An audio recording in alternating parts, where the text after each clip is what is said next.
ونؤمن به ونتوكل عليه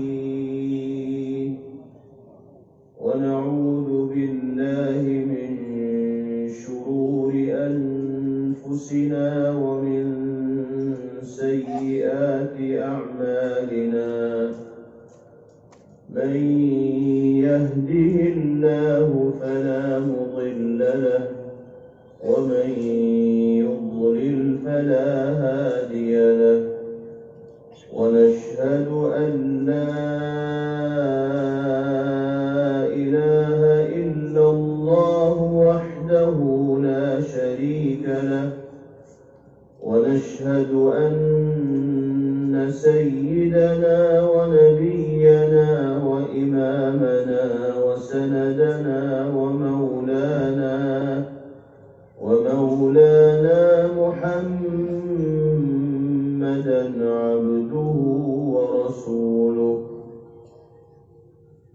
صلى الله تبارك وتعالى عليه وعلى آله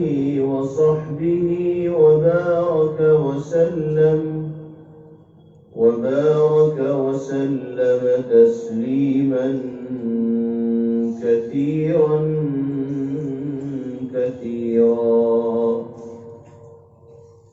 أما بعد فأعوذ بالله من الشيطان الرجيم بسم الله الرحمن الرحيم لا خير في كثير من نجواهم إلا من أمر بصدقة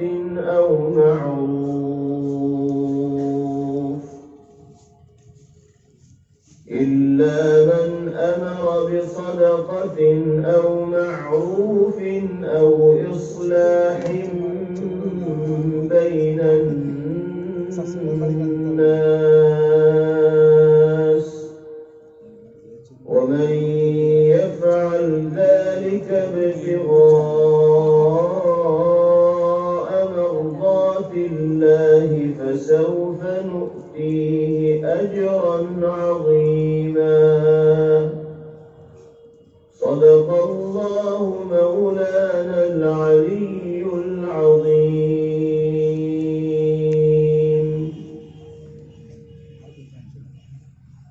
یہاں تشریف فرما محترم حضرات علماء کرام،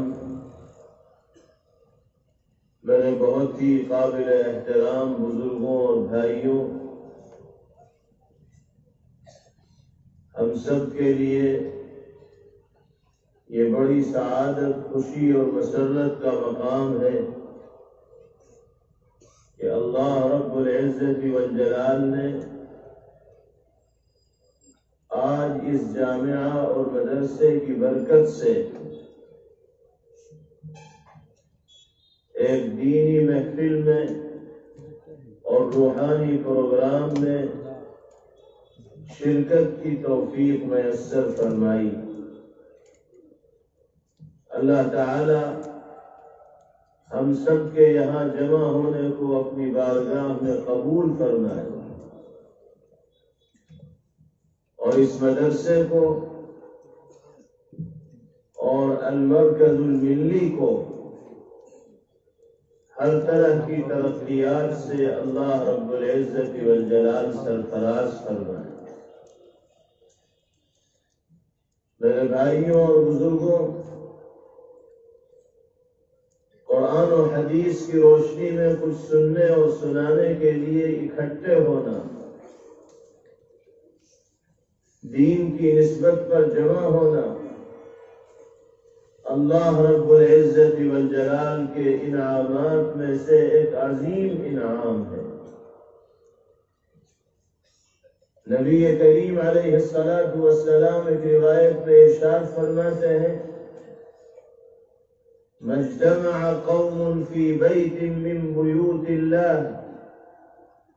يتلون كتاب الله ويتدارسونه بينهم إلا نزلت عليهم الرحمة إلا نزلت عليهم السكينة وغشيتهم الرحمة وحفتهم الملائكة. پیغمبر علیہ السلام ارشاد فرما رہے ہیں کہ جو لوگ بھی دنیا کے کسی خطے میں اللہ کی سرزمین میں اکٹھے ہو کر جمع ہو کر اللہ کے کلام کی تلاوت کو، اس کے معانی اور مفاہیم کو، اس کے مضامین کو سنتے اور سناتے ہیں اور باہم مذاکرہ کرتے ہیں، دین کی باتوں کا تذکرہ کرتے ہیں، تو اللہ رب العزت والجلال کی جانب سے 3 انعامات سے ان کو اسی وقت نوازا جاتا ہے۔ سب سے پہلا انعام یہ ہے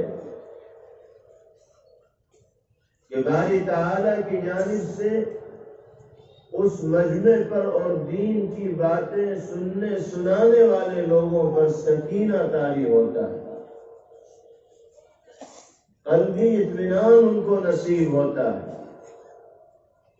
نمبر 2، اللہ کی خصوصی رحمت ان پر سایہ فلم ہو جاتی ہے۔ نمبر 3، رحمت کے فرشتے ان کو گھیر لیتے ہیں۔ آج ہمیں اللہ کی ذات سے امید ہی نہیں بلکہ یقین ہے کہ ہم جس نسبت پر جمع ہوئے ہیں اس نسبت کی بنا پر اللہ رب العزت والجلال ان تینوں انعامات سے ہمیں بھی سرفراز فرما رہے ہوں گے۔ سکینت کا نزول آج کے اس مجمع پر بھی ہو رہا ہوگا، رحمت الہیہ سے یہ مجمع ڈھانپا ہوا بھی ہوگا، اور ملائکہ رحمت نے اور فرشتوں نے اس مجمع کو گھیرا ہوا بھی ہوگا۔ یہ ہمارے لیے بڑی سعادت اور خوش نصیبی کی بات ہے کہ اللہ رب العزت والجلال نے ایک ایسے پروگرام میں شرکت کا موقع فراہم کیا جو اللہ رب العزت والجلال کی خاص نظر رحمت و عنایت کا مستحق بنتا ہے۔ میرے بھائیوں اور بزرگوں، ہمیں اللہ کی اس نعمت کی قدر کرنی چاہیے، اس کا شکر ادا کرنا چاہیے، اور اس نعمت کی قدردانی اور شکر گزاری یہ ہے کہ جو باتیں قرآن و حدیث کی روشنی میں اس اسٹیج سے کہی جائیں، جو پیغام آپ کو سنایا جائے، زندگی گزارنے کے جو سلیقے اللہ کے رسول صلی اللہ تعالی علیہ وسلم کی سیرت پاک کے حوالے سے ذکر کیے جائیں، ان تعلیمات و ہدایات پر اور پیغامات پر سچے دل سے عمل کا جذبہ لے کر ہم یہاں سے جائیں، اپنی زندگی کے اندر انقلاب پیدا کرنے کی کوشش کریں، اور اللہ رب العزت والجلال کی مرضیات پر چلنے کا اپنے آپ کو عادی بنانے کا پختہ عزم و ارادہ کریں۔ اگر یہ کام ہم نے کیا تو ہم اس مجلس میں شرکت کی قدر کرنے والے ہوں گے، اور اللہ کی جانب سے حاصل ہونے والے اس انعام کا کسی نہ کسی درجے میں شکر ادا کرنے والے ہوں گے۔ ہمیں اس موقع پر جہاں اللہ رب العزت والجلال کا شکر ادا کرنا چاہیے کہ اس نے ہمیں اس دینی پروگرام میں شرکت کی توفیق میسر فرمائی، وہیں ہمیں اس مدرسے اور جامعے کے ذمہ داران کا بھی شکر ادا کرنا چاہیے، مولانا حسین صاحب کا بھی شکر ادا کرنا چاہیے، ان کے معاونین اور رفقا کا بھی شکر ادا کرنا چاہیے، جن کی محنت و جدوجہد اور کاوش کے نتیجے میں یہ پروگرام آراستہ ہوا، یہ مجلس سجی، اور ہمیں اور آپ کو اس پنڈال کے نیچے اللہ اور اس کے رسول صلی اللہ تعالی علیہ وسلم کی مبارک اور پاکیزہ باتوں کو سننے کا موقع فراہم ہوا۔ اللہ تعالی اس پروگرام کا انعقاد کرنے والے تمام حضرات کو جزائے خیر مرحمت فرمائے، اور اس مدرسے کو میرا مالک ہر طرح کی ترقیات سے مالا مال فرمائے، شرور و فتن سے حفاظت فرمائے، اور مدرسے کے فیض کو عام سے عام تر فرمائے۔ میرے بھائیوں اور بزرگوں، میں نے شروع میں آپ کے سامنے قرآن پاک کی ایک آیت کریمہ تلاوت کی۔ اس میں اللہ رب العزت والجلال نے بہت ہی اہم اور جامع نصیحت اس دنیا میں بسنے والے انسانوں کو دی۔ خوش نصیب ہیں وہ لوگ جو اللہ پاک کی اس نصیحت پر عمل کرتے ہوئے اس دنیا کے اندر زندگی گزارتے ہیں۔ باری تعالی نے قرآن پاک کی اس آیت کریمہ میں ہمیں آپسی گفتگو کا طریقہ بتایا ہے، ایک دوسرے کے ساتھ بات چیت کرنے کے لیے موضوع دیا ہے۔ جب ہم اپنے دوستوں کے ساتھ، اپنے احباب کے ساتھ، اپنے ملنے جلنے والوں کے ساتھ بیٹھتے ہیں تو ہمیں کس ٹاپک پر گفتگو کرنی ہے، کس موضوع پر بات چیت کرنی ہے، اللہ رب العزت والجلال نے قرآن پاک کی اس آیت مبارکہ میں ہمیں اپنی گفتگو اور بات چیت کے لیے ایک ٹاپک، ایک موضوع، ایک عنوان فراہم کیا۔ ہم دیکھتے ہیں کہ دنیا میں رہنے والے انسان جب اپنے دوستوں کے ساتھ کہیں بیٹھتے ہیں تو جس کو جس موضوع سے دلچسپی ہوتی ہے اس کی مجلس میں اسی ٹاپک اور اسی موضوع کے حوالے سے بات چیت ہوتی۔ اگر کسی کو کھیلوں سے دلچسپی ہے تو ان کے دوستوں کی مجلسوں میں کھیل کے اوپر بات چیت ہو رہی ہوگی، کرکٹ پر بات چیت ہو رہی ہوگی، فٹ بال پر بات چیت ہو رہی ہوگی، کون سی ٹیم ہاری ہے، کون سی ٹیم جیتی ہے، کس نے کتنے وکٹ لیے ہیں، کس نے کتنے رن بنائے ہیں۔ یہی چیزیں ان کی مجلسوں کے اندر زیر بحث آئیں گی، کیونکہ ان کی دلچسپی کا موضوع کرکٹ ہے، کھیل کود کا میدان۔ بعض لوگ وہ ہیں کہ جن کی دلچسپی کا موضوع سیاست ہوتا ہے، وہ جب اپنے دوستوں کے ساتھ مل کر بیٹھتے ہیں تو ملکی یا عالمی سیاست پر ان کی گفتگو ہوتی ہے۔ کون سی پارٹی سیاسی اعتبار سے مضبوط ہے، کون سی پارٹی سیاسی اعتبار سے کس کس مقام پر کمزور ہے، کون کہاں جیتنے کی پوزیشن میں ہے، کس کو کہاں کتنے ووٹ مل سکتے ہیں۔ جو لوگ اس میدان سے دلچسپی رکھتے ہیں ان کی مجلسوں میں گفتگو اسی موضوع پر اور عنوان پر ہوتی۔ جن لوگوں کا ذہن پڑھنے پڑھانے کا ہے وہ جب اپنے دوستوں کے ساتھ بیٹھتے ہیں تو کتابوں کے اوپر گفتگو کرتے ہیں، علمی موضوعات کے اوپر گفتگو کرتے ہیں۔ فلموں سے دلچسپی رکھنے والے جو لوگ ہیں وہ جب اپنے دوستوں کے ساتھ بیٹھتے ہیں تو ان کی گفتگو کا موضوع فلمیں ہوتی ہیں، کون سی فلم کس کی ہے، کون سی فلم ہٹ ہوئی ہے، کون سی نہیں ہوئی ہے، کس کی سٹوری کیسی ہے، کس کا ہیرو کیسا ہے، یہی ان کی بحث کا اور گفتگو کا موضوع ہوتا ہے۔ اس طرح کے بہت سے موضوعات ہیں جو ہماری اور آپ کی گفتگو کے اندر رائج ہیں اور عام ہیں۔ اللہ رب العزت والجلال نے مسلمانوں کو ان تمام موضوعات سے ہٹ کر اپنی گفتگو میں الگ ٹاپک کو اختیار کرنے کی ہدایت دی۔ وہ کیا کیا ٹاپک ہیں اور کیا کیا عناوین ہیں، ارشاد فرمایا جا رہا ہے، لا خیر فی کثیر من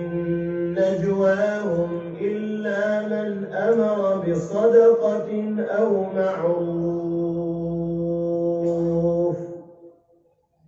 اللہ تعالی ارشاد فرما رہے ہیں کہ اس دنیا میں بسنے والے انسان جو آپس میں گفتگو کرتے ہیں، سرگوشیاں کرتے ہیں، نجوا کا ترجمہ ایک دوسرے سے جو بات چیت کرتے ہیں، اس میں کوئی خیر نہیں، کسی طرح کی کوئی بھلائی نہیں، الا من امر بصدقہ، بھلائی اس گفتگو میں ہوگی، خیر اس بات چیت میں ہوگی کہ جس میں گفتگو کرنے والے، بات چیت کرنے والے ایک دوسرے کو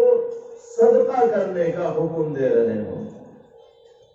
یعنی جب ہم اپنے دوستوں کے ساتھ بیٹھیں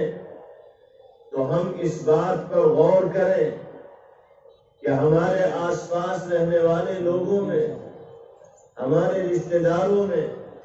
ہماری بستی اور ہمارے گاؤں میں زندگی گزارنے والے لوگوں میں کتنے ایسے ہیں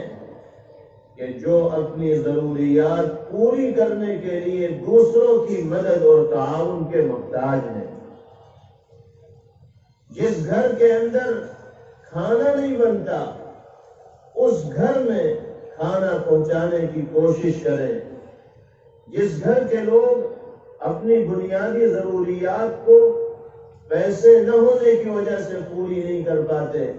ہم ان کی بنیادی ضروریات کو پورا کرنے کی کوشش کریں۔ ہم اپنے دوستوں کا یہ مزاج بنائیں کہ اللہ کی رضا اور خوشنودی کو حاصل کرنے کی نیت سے اللہ کے دیے ہوئے مال کو خرچ کرنے کا جذبہ ہمارے دلوں کے اندر پیدا ہو جائے۔ اور جس موضوع پر، جس جائز موضوع پر آپ گفتگو کرنا چاہتے ہیں کیجئے، سیاسیات پر بھی گفتگو کیجئے، علمی موضوعات پر بھی گفتگو کیجئے، لیکن یہ ٹاپک اور موضوع بھی آپ کی گفتگو کے اندر خاص طور پر ہونا چاہیے۔ صدقے کے کتنے فوائد ہیں اور کیسی برکتیں اللہ صدقے کے نتیجے میں انسان کو عطا فرماتے ہیں، اور کتنی بلاؤں سے، آفات سے اور مصیبتوں سے اللہ انسان کو نجات عطا فرماتے ہیں، اہل ایمان کو اس کا علم ہے۔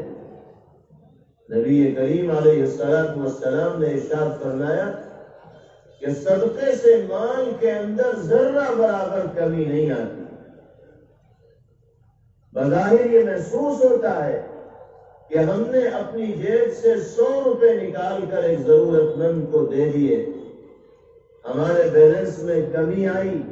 لیکن اللہ کے رسول صلی اللہ علیہ وسلم کا یہ ارشاد گرامی ہے کہ دیکھنے میں چاہے کمی محسوس ہو رہی ہو، لیکن اللہ اس 100 کے بدلے میں اتنے عطا فرمائیں گے کہ جس کا ہم تصور بھی نہیں کر سکتے، ہمارے وہم و گمان سے بھی زیادہ۔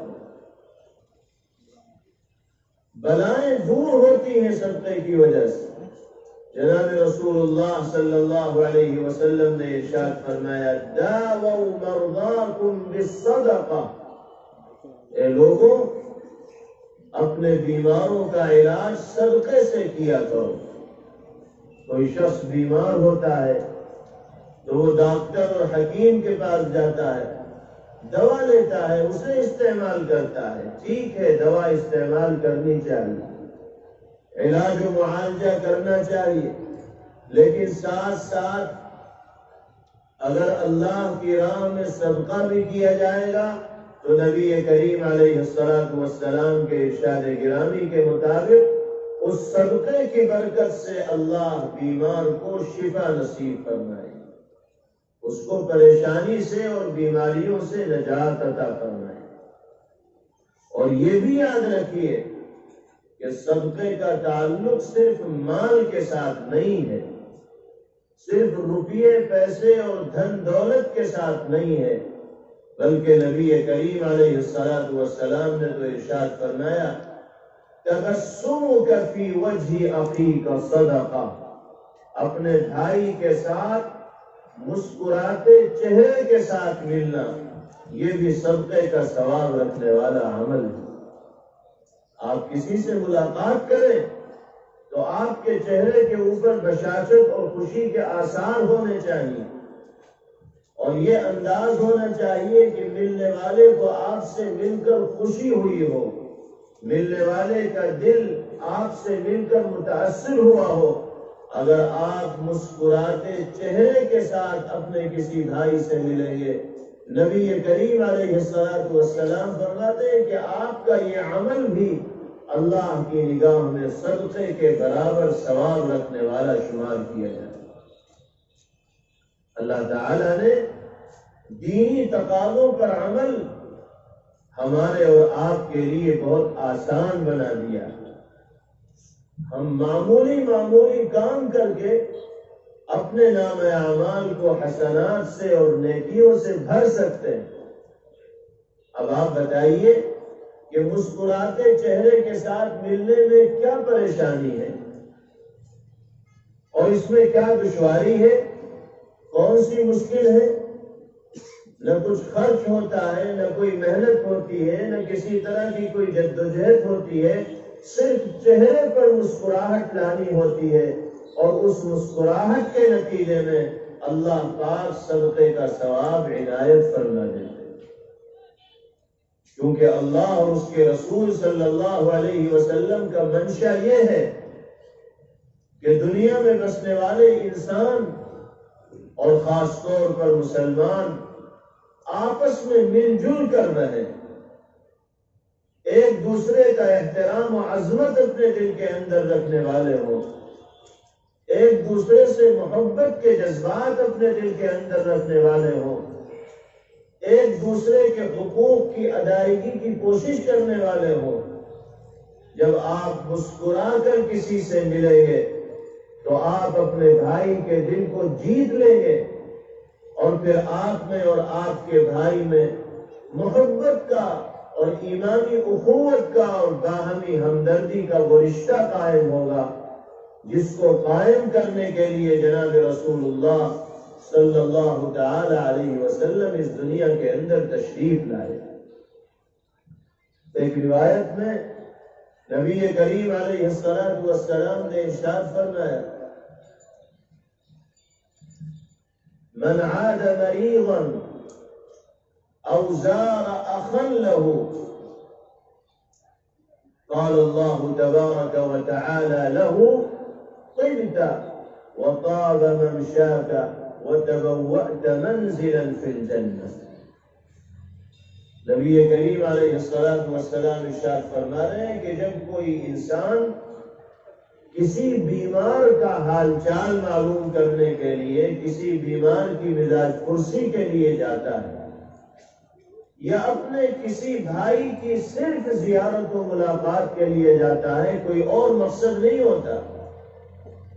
روپیہ پیسہ لینا مقصد نہیں ہے، دنیا کا کوئی کام کرانا مقصد نہیں ہے، کوئی ذاتی غرض اور مفاد وابستہ نہیں ہے، صرف زیارت و ملاقات کے لیے اپنے بھائی کے پاس جا رہا، تو اللہ رب العزت والجلال قدم قدم پر نیکیاں عطا فرماتے ہیں۔ حدیث پاک میں آتا ہے کہ ایسے انسان کو مخاطب کر کے باری تعالیٰ ارشاد فرماتے ہیں طبت، اے میرے بندے تو نے بہت اچھا کام کیا، تیرا چلنا اور تیرا قدم اٹھانا بہت مبارک ہو، اور تو نے تو جنت میں اپنا ٹھکانہ بنا لیا، اپنی جگہ بنا لی۔ دیکھیے کتنا آسان کام ہے، اور اللہ رب العزت والجلال کی جانب سے کتنے جلیل القدر فوائد انسان کو حاصل ہو رہے ہیں، اور کتنی نیکیاں وہ اپنے نام اعمال کے اندر یکجا اور اکٹھا کر رہا ہے۔ تو نبی کریم علیہ السلام یہ ارشاد فرماتے ہیں کہ صرف روپیے پیسے کو خرچ کرنے کا نام صدقہ نہیں ہے، بلکہ لوگوں کے ساتھ اچھا برتاؤ کرنا، لوگوں کے ساتھ اچھا سلوک کرنا، اللہ کے بندوں کے ساتھ بہترین معاملات کرنا، یہ بھی اللہ کی نگاہ میں صدقے کے برابر اجر رکھنے والا عمل ہے۔ اسی طرح نبی کریم علیہ السلام نے ارشاد فرمایا وَأَمْرُكَ بِالْمَعْرُوفِ صَدَقَةٌ، اللہ کے کسی بندے کو بھلائی کا حکم دینا یہ بھی صدقے کا درجہ رکھنے والا عمل ہے۔ وَنَهْيُكَ عَنِ الْمُنْكَرِ صَدَقَةٌ، اور اللہ کے کسی بندے کو برائی سے روکنا یہ بھی اللہ کی نگاہ میں صدقے کے برابر درجہ رکھنے والا عمل ہے۔ یہاں تک ارشاد فرمایا پیغمبر علیہ السلام نے کہ محبت کے ساتھ اپنی بیوی کے منہ میں لقمہ ڈالنا یہ بھی اللہ کے یہاں صدقے کے برابر درجہ رکھنے والا عمل ہے۔ بیوی کے ساتھ جب شوہر حسن سلوک کرے گا تو دونوں کے دلوں میں ایک دوسرے کی محبتیں راسخ ہو جائیں گی، اور جب زوجین کے دلوں میں برابر کی محبت کی شمع جل رہی ہوگی تو حقوق بھی دونوں طرف سے صحیح طور پر ادا کیے جا رہے ہوں گے، اور وہ گھر جنت کا نمونہ بن جائے گا۔ خوشگوار زندگی اس گھر میں زندگی بسر کرنے والے لوگوں کا مقدر بن جائے گا۔ اور ارشاد فرمایا نبی کریم علیہ السلام نے کہ راستے سے تکلیف دہ چیز کو ہٹا دینا یہ بھی اللہ کی نگاہ میں صدقے کے برابر اجر رکھنے والا عمل ہے۔ تو بہت سے اعمال ہیں جن کو شریعت اسلامیہ میں صدقے کے برابر اجر رکھنے والا عمل قرار دیا گیا۔ قرآن کریم میں سب سے پہلا موضوع اللہ رب العزت والجلال نے یہی دیا کہ جب تم لوگ آپس میں بیٹھ کر بات چیت کرو تو ایک دوسرے کو صدقے کا حکم ضرور دیا کرو، ضرورت مندوں کے تعاون کے لیے اپنے ساتھیوں کو تیار کیا کرو، اور اللہ کے بندوں کے ساتھ حسن سلوک اور اچھا برتاؤ کرنے کا مزاج اپنے دوستوں کا اور اپنے ساتھیوں کا بنایا کرو۔ میرے بھائیوں بزرگوں، ذرا غور کیجئے، اگر ہم اور آپ اللہ پاک کی اس ہدایت پر عمل کریں اور روزانہ 5 منٹ بھی اس موضوع پر ہم غور و فکر کر لیا کریں اپنے دوستوں کے ساتھ مل کر، ذمہ داران سے مل کر، تو ہمارا سماج اور معاشرہ محبت و مودت کا کس طرح گہوارہ بن سکتا ہے اس کا اندازہ لگانا مشکل نہیں۔ آج کے دور میں سب سے بڑی خامی مجموعی طور پر ملت اسلامیہ کی یہ ہے کہ ہمارے دلوں میں ایک دوسرے کی جگہ باقی نہیں رہ گئی۔ حسد کی آگ دلوں کے اندر جلتی رہتی ہے، بغض اور کینے سے ہمارے دل بھرے رہتے ہیں۔ ہم اپنے بھائیوں کو خوشحال زندگی گزارتا ہوا نہیں دیکھنا چاہتے، بھائی کی ترقی ہمیں اچھی نہیں لگتی، بھائی کا آگے بڑھنا ہمیں اچھا نہیں لگتا۔ ہم خود تو باعزت زندگی بسر کرنا چاہتے ہیں، لیکن دوسروں کی توہین کرتے ہیں، دوسروں کی عزتوں سے کھلواڑ کرتے ہیں۔ یہ مزاج اللہ اور اس کے رسول صلی اللہ تعالی علیہ وسلم کے بتائے ہوئے طریقے کے بالکل خلاف۔ مسلمانوں کو تو اس مزاج سے توبہ کرنی چاہیے اور اپنے دلوں کو محبت و ہمدردی اور رأفت و رحمت کے جذبات سے بھر دینا چاہیے۔ یہ دنیا چند روزہ ہے، کوئی ہمیشہ یہاں رہنے کے لیے نہیں آیا۔ چند سال ہمیں اور آپ کو اس دنیا کے اندر رہنا ہے اور پھر اللہ کی بارگاہ میں حاضر ہو جانا ہے۔ کب جانا پڑے اللہ کی بارگاہ میں اللہ کے سوا کوئی نہیں جانتا۔ تو تو جتنے دن بھی اس دنیا کے اندر ملے ہیں خوش و خرم گزارنے کی کوشش کی جائے، لوگوں کے حقوق کو ادا کرتے ہوئے گزارنے کی کوشش کی جائے، اللہ کے بندوں کی زندگیوں میں خوشی کا چراغ جلاتے ہوئے زندگی گزارنے کی کوشش کی جائے۔ حسد، بغض، کینہ، اختلاف و انتشار اور ایک دوسرے کی مخالفت میں مصروف ہو کر اگر ہم دنیا کی اس مختصر سی زندگی کو گزاریں گے تو آخرت میں ہمیشہ ہمیش کی ندامت و شرمندگی کا سامنا ہمیں کرنا پڑے گا۔ اللہ تعالی ہمیں اس ہدایت پر عمل پیرا ہونے کی توفیق نصیب فرمائے اور صدقے کا مزاج بنانے کا موقع باری تعالی ہم سب کو نصیب فرمائے۔ یہ پہلا موضوع اللہ رب العزت والجلال نے دیا۔ اس کے بعد ارشاد فرمایا لا خیر فی کثیر من نجواہم الا من امر بصدقة او معروف او اصلاح بین الناس۔ جب ہم آپس میں بات چیت اور گفتگو کریں تو ایک دوسرے کو معروف کا حکم دینے والے ہوں، بھلائی کا حکم دینے والے ہوں،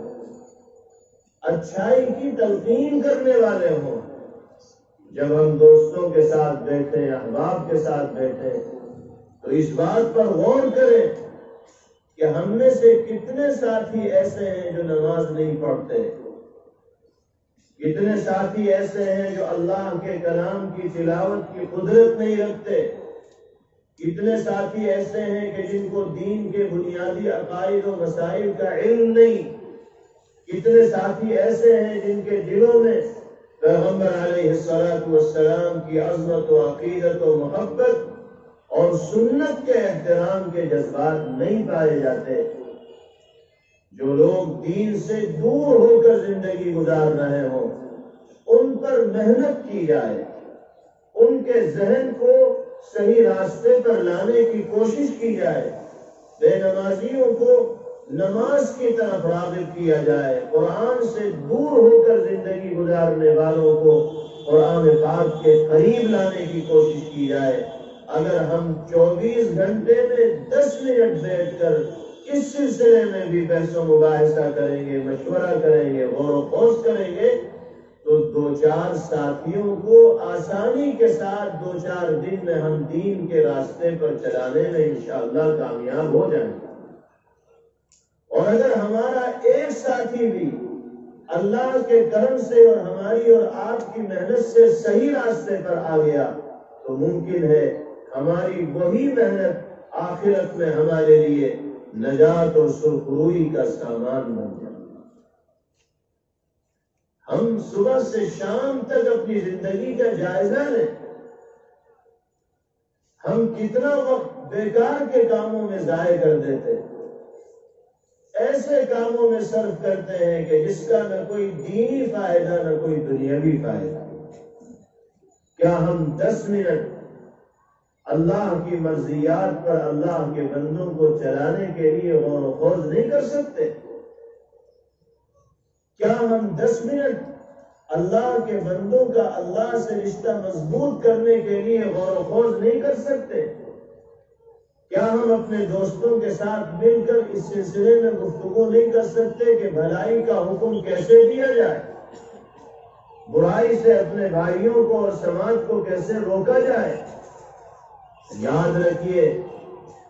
جس قوم میں فساد اور بگاڑ عام ہوتا ہے،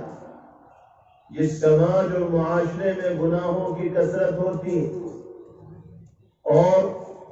اس سماج کے ذمہ دار لوگ پھر اپنے سماج سے گناہوں کو ختم کرنے کی کوشش نہیں کرتے تو اللہ کی جانب سے آنے والی سزا کا سامنا سب کو یکساں طور پر کرنا پڑتا ہے۔ نبی کریم علیہ السلام ایک روایت میں ارشاد فرماتے ہیں ما من رجل يكون في قوم يعمل فيهم بالمعاصي، جو انسان کسی ایسے سماج میں زندگی گزار رہا ہو جس میں گناہوں کی کثرت ہو، اللہ اور اس کے رسول صلی اللہ علیہ وسلم کی نافرمانیاں کی جا رہی ہوں، نمازوں کو چھوڑا جا رہا ہو، جھوٹ بولا جا رہا ہو، شراب پی جا رہی ہو، سودی کاروبار کے اندر لوگ ملوث ہوں، ایک دوسرے پر ظلم و زیادتی کی جا رہی ہو، عورتوں کے حقوق کو مارا جا رہا ہو، کمزوروں کو دبایا جا رہا ہو، دھوکہ دیا جا رہا ہو، طرح طرح کے گناہ اس سماج اور قوم کے اندر عام ہوں، اور ہمیں اور آپ کو اللہ رب العزت والجلال نے ان گناہوں کو ختم کرنے کی، گناہوں کے اس مزاج کو اپنے سماج سے دور کرنے کی کسی نہ کسی درجے میں قدرت دی ہو، طاقت دی ہو، اس کے باوجود بھی اگر ہم اپنے سماج اور معاشرے کی اصلاح کا کام نہیں کریں گے تو نبی کریم علیہ الصلوۃ والسلام فرماتے ہیں اصابکم اللہ بعقاب من، اللہ پاک اپنی جانب سے سزاؤں میں تم سب کو مسلط کر دے، اپنی جانب سے سزاؤں کا نشانہ تم سب کو بنا دے۔ آج اجتماعی طور پر ساری دنیا میں بسنے والے مسلمانوں کو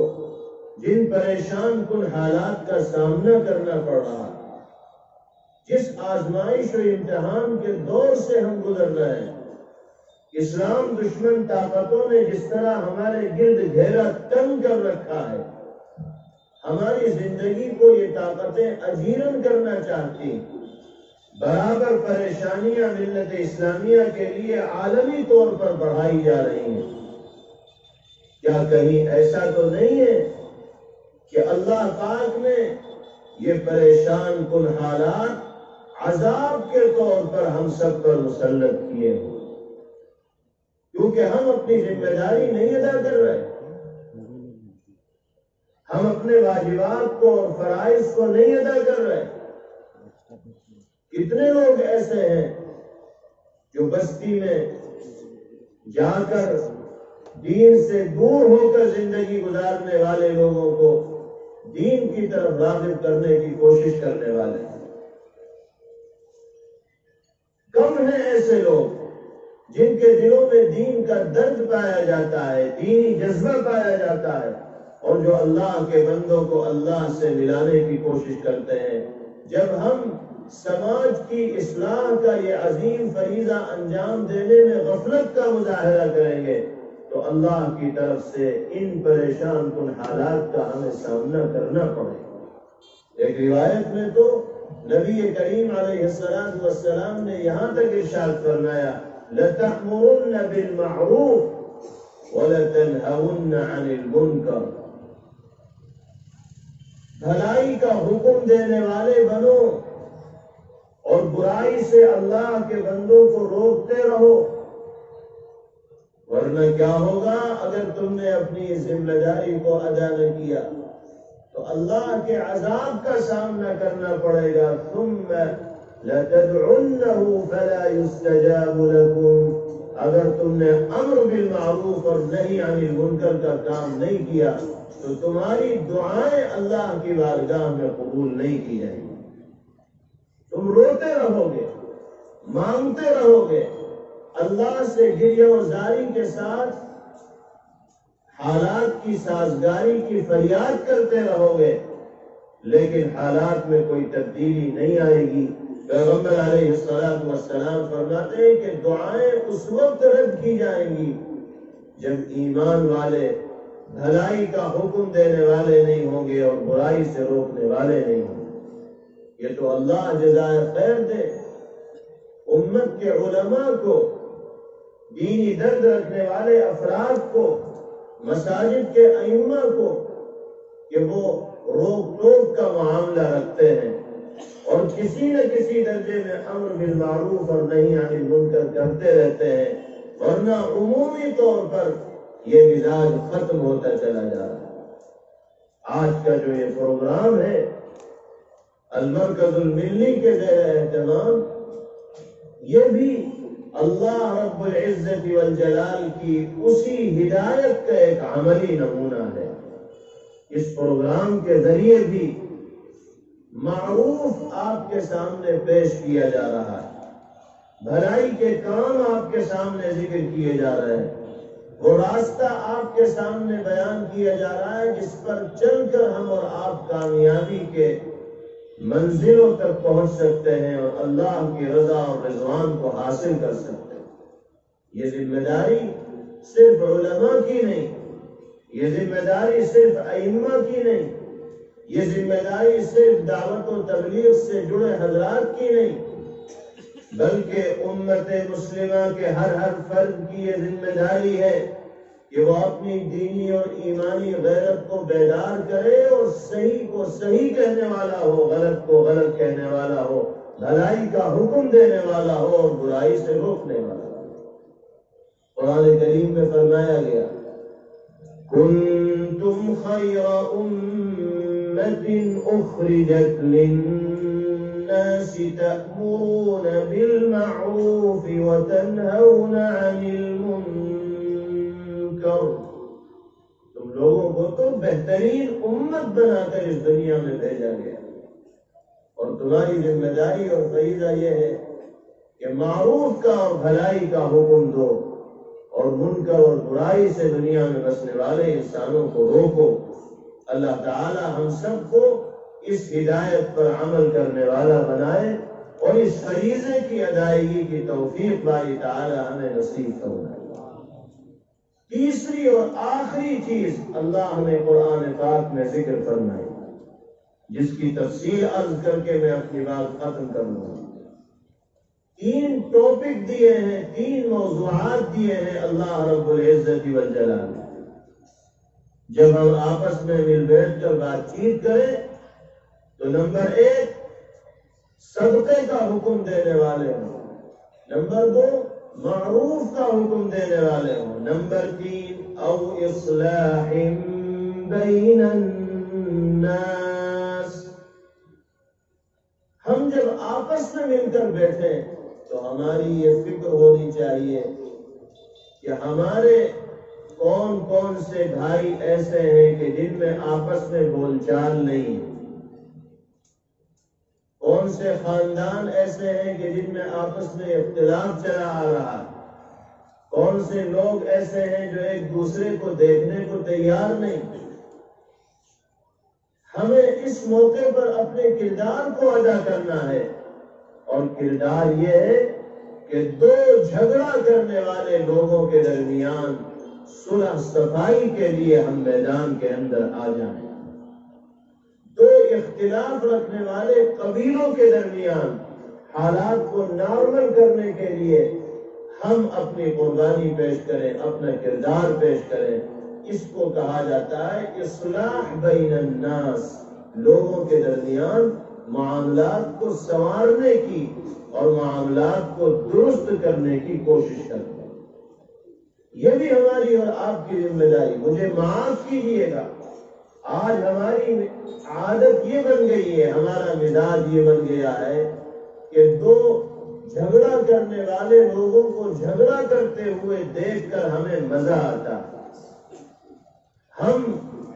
جنتی پر تیل ڈالنے کا کام کرتے ہیں، یعنی ان کا جھگڑا اور بڑھ جائے، ان میں اختلاف اور بڑھے، ہم دور سے تماشا دیکھتے ہیں۔ ہم اس آگ پر پانی ڈالنے کا کام نہیں کرتے بلکہ اس آگ پر تیل ڈالنے کا کام کرتے ہیں تاکہ جھگڑا اور بڑھ جائے اور دونوں کو نقصان جھیلنا پڑے۔ یہ طریقہ نبی کریم علیہ السلام کا طریقہ نہیں۔ قرآن کریم میں فرمایا گیا انما المؤمنون اخوة فاصلحوا بین اخویکم واتقوا اللہ لعلکم ترحمون۔ ایمان والے تو آپس میں بھائی بھائی ہیں، اس لیے اپنے بھائیوں کے درمیان ماحول کو سازگار رکھو۔ اگر کہیں کوئی اختلاف اور رنجش ہو تو اس کو ختم کرنے کے لیے میدان میں آؤ اور اپنے کردار کو نبھاؤ۔ اور اللہ سے ڈرتے رہو تاکہ باری تعالیٰ کی رحمت کے تم مستحق بن سکو۔ نبی کریم علیہ السلام کے پسندیدہ مشوروں میں سے ایک مشورہ یہ بھی تھا کہ اگر آپ کو دو آدمیوں کے درمیان اختلاف کا پتہ چلتا تھا، دو قبیلوں کے درمیان دشمنی کا علم ہوتا تھا، تو آپ خود تشریف لے جاتے تھے ان کے درمیان حالات کو اور ماحول کو سازگار کرنے کے لیے۔ ایک مرتبہ نبی کریم علیہ السلام نے صحابہ کرام رضوان اللہ علیہم اجمعین سے سوال کیا کہ کیا میں تمہیں ایک ایسا عمل نہ بتاؤں جو درجے کے اعتبار سے نماز، روزہ، صدقہ و خیرات سب سے بڑھ کر؟ تو صحابہ کرام رضوان اللہ علیہم اجمعین نے عرض کیا کہ یا رسول اللہ ضرور بتائیے، کیونکہ صحابہ نماز کا ثواب بھی جانتے تھے، روزے کا ثواب بھی جانتے تھے، صدقہ و خیرات کا ثواب بھی جانتے تھے۔ پیغمبر علیہ السلام فرما رہے ہیں کہ ایسا عمل بتانے جا رہا ہوں جس کا ثواب نماز، روزے، صدقہ و خیرات سب سے بڑھ کر۔ تو صحابہ متوجہ ہو گئے اور انہوں نے عرض کیا کہ یا رسول اللہ ضرور بتائیے۔ آپ نے ارشاد فرمایا اصلاح ذات البین، آپس کے اختلافات کو ختم کرنا، جھگڑا کرنے والے لوگوں کے درمیان صلح صفائی کرانا وہ عمل ہے کہ جس کا ثواب اللہ کی جانب سے نماز، روزے اور صدقہ و خیرات سے زیادہ دیا جائے۔ اس کے بعد آپ نے ارشاد فرمایا وَفَسَادُ ذَاتِ الْبَيْنِ الْحَالِقَةِ، آپس کا اختلاف، آپس کا جھگڑا، ایک دوسرے کے ساتھ عداوت و دشمنی کا برتاؤ اور معاملہ، یہ اتنا برا روگ ہے، اتنی بری بیماری ہے اور اتنا خراب مرض ہے کہ یہ مونڈ دینے والا ہے، سفایا کر دینے والا ہے۔ پھر فرمایا کہ بالوں کا سفایا کرنے والا نہیں بلکہ انسان کے دل سے دین کے اور ایمان کے جذبات کا سفایا کر دینے والا اور خاتمہ کر دینے والا۔ گویا کہ پیغمبر علیہ السلام یہ فرما رہے ہیں کہ جو لوگ آپسی جھگڑے کا شکار ہوں گے، جن کے دلوں میں بغض و حسد اور کینے کی آگ لگی ہوئی ہوگی، وہ کسی اور کا نقصان نہیں، سب سے زیادہ اپنا نقصان کرنے والے ہوں گے، اور ہو سکتا ہے کہ عداوت و دشمنی کی یہی آگ ایمان سے محرومی کا باعث اور ذریعہ بھی ان کے لیے بن جائے۔ میرے بھائیوں اور بزرگوں، ہمیں قرآن پاک کے ان پیغامات کو اپنے دل کی تختی کے اوپر لکھ لینا چاہیے، اور ہمیں اپنی گفتگو میں، اپنی بات چیت میں ان موضوعات پر خاص طور سے اہمیت کے ساتھ نگاہ ڈالنی چاہیے، اور آپسی اصلاح کی، میل جول کی، پریم و محبت کی بات کرنی چاہیے۔ اسلام تو ساری انسانیت کو جوڑنے کے لیے آیا ہے، ایک لڑی میں پرونے کے لیے آیا ہے، تو مسلمانوں کو تو خاص طور پر ایک لڑی کے اندر پرویا ہوا ہونا ہی چاہیے۔ حدیث پاک میں ارشاد فرمایا گیا المؤمن للمؤمن کالبنیان یشد بعضه بعضا، ایک مسلمان کی حیثیت دوسرے مسلمان کے لیے عمارت میں لگی ہوئی اینٹ کی طرح ہے، ایک اینٹ دوسری اینٹ کو تقویت اور طاقت پہنچاتی ہے۔ اگر دیوار سے آپ ایک اینٹ نکال لیں گے تو پوری دیوار کمزور ہو جائے گی۔ ہر اینٹ کا اپنی جگہ فٹ ہونا اس دیوار کو مضبوطی عطا کرے گا، اور کسی بھی اینٹ کا اپنی جگہ سے ہٹ جانا پوری کی پوری دیوار کو کمزور کر دے گا۔ اسی طرح مسلمانوں کا آپس میں مل جل کر رہنا، محبت و پریم اور پیار کے ساتھ رہنا پوری